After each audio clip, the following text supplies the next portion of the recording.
So those of you who've read John Green's The Fault in Our Stars, amazing book by the way, if you haven't read it, do it, will know that it, being a book about, spoilers, a cancer patient, it does deal with how we see death.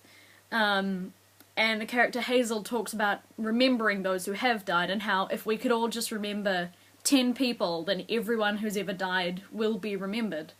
And it also happens that in the past week, 2 people that I know have passed away. I was about to say, luckily they're not close relations of mine, which would have been really cruel to the close relations of those people. So, let's rephrase that. Wow, that would have been really insensitive to say out loud, even though I did say it out loud. Anyways, yes, it hasn't affected me so much because they're not close relations of mine, but it still makes you think.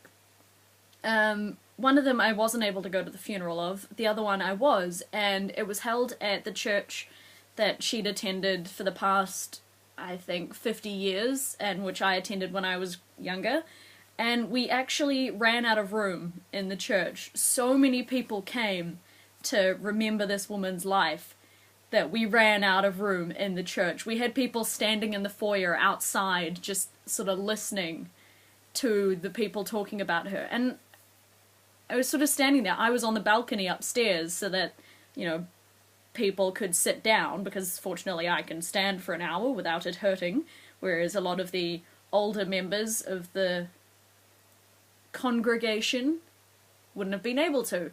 And yeah, I was standing there looking at it, and the fact that we had so many people there to remember this woman that they didn't all fit in the church, and I thought, isn't that what we all want, you know? Like, her life was so full of love and loving people that, you know, so many people came to celebrate her that they couldn't fit in the church. I know that if that were my funeral, that would just be the most awesome thing ever. That would make me so...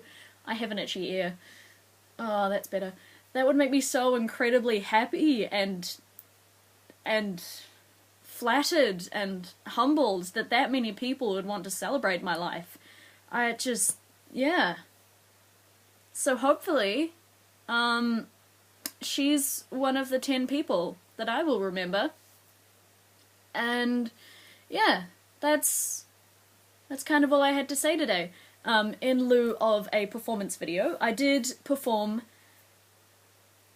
Saturday, it's now Monday, so Saturday night, at a show called Future Schlock, in which I took George Orwell and sign language and burlesque and kind of smushed them all together into what would hopefully make him blush in his grave.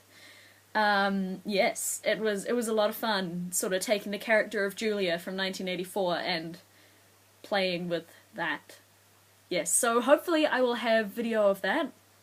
In the meantime, contemplate life and people you remember and how you would want to be remembered, and whether you're living the kind of life that when your funeral came, yours would be so full that people couldn't fit through the door. Because I think that is pretty much evidence of a life really, truly well lived. Yeah.